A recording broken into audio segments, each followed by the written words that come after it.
organization and maybe get on our mailing list so that we can find out about open carry seminars in your area, please go over to the tent and ask to be signed up to our mailing list, and we'll certainly email you about legislation we're working on and events that we're working on in your area. I just want to know, by a show of hands, how many people here open carry in their daily lives? That's all right. Well, I've been open carrying myself for the past 2.5 years. People say that, or people think that you run into problems all the time. So the truth of the matter is most people don't even notice. I've never had someone run away scared from me, believe it or not. In the past 2.5 years, I can count on one hand the amount of times I've been asked to leave someplace. It was no big deal. I never had a long, drawn-out encounter with the police officers. I think the longest encounter I had was 20 seconds. And I just said I was out for a walk, and he said, great, have a good day. So I hope that if you haven't open carried before, that you'll consider it.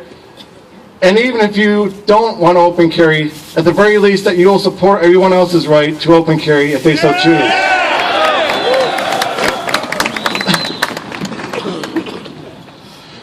I just want to take a brief moment to tell you why I think open carry is the best thing that you can do for the Second Amendment.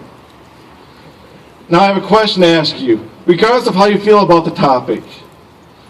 Would anybody here refute this statement I'm about to make? In the past 20 or 30 years, the homosexual community has gotten more acceptance for who they are.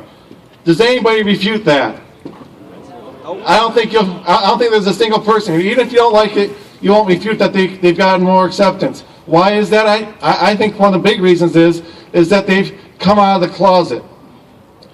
That's what we're trying to do with gun ownership. We're trying to bring gun ownership out of the closets. That way, when you go to the grocery store or you walk down the street, your friends, families, your neighbors, the people that you see that are complete strangers in the store will know that you're a gun owner and that you're just a law-abiding, everyday person like them, and the only difference is that you happen to be walking around with a gun on your hip. That's right! And that's really what we want to see happening with gun ownership here in this state. So that way, whenever there's a national debate or even a statewide debate about gun rights or taking away our rights, these people who are on the fence that saw you at the grocery store will think about you as a nice, law-abiding, respectable person that they met, and they might think to themselves, boy, I don't want to take away that person's right. He was a good person. That's right. Right now, there's a big stereotype out there that there's only two types of people that carry guns, cops and criminals. And we want to break that stereotype by showing everybody that law-abiding, good people carry guns too. So, if nothing else, I hope you open carry for that. That's right. Yeah. Just one last point. We need to retake the dialogue in this country. Back in the 90s, when the gun grabbers wanted to take away our rifles, semi-automatic rifles, they started to come up with this term, an assault rifle, to make it sound scary. It's just a semi-automatic rifle. You pull the trigger once, it goes off once. A lot of people don't know that. Whenever people start talking about assault rifles, I want you to ask them, well, what's an assault rifle? Or do you mean a semi-automatic rifle? Because we need to educate people what these things are. These things don't spray bullets all day long. You pull the trigger once, you get one bang. And people need to understand that. I tell you that if a semi-automatic rifle is an assault rifle, and a semi-automatic rifle with a pistol grip is a military-style assault rifle, then an SUV is an assault vehicle, and a Hummer and a Jeep is a military-style assault vehicle. That's right. That's right. Just one piece of legislation I want to talk about it that you'll hear a lot more about in the coming years is Senate Bill 213. That piece of legislation will repeal many of the pistol-free zones.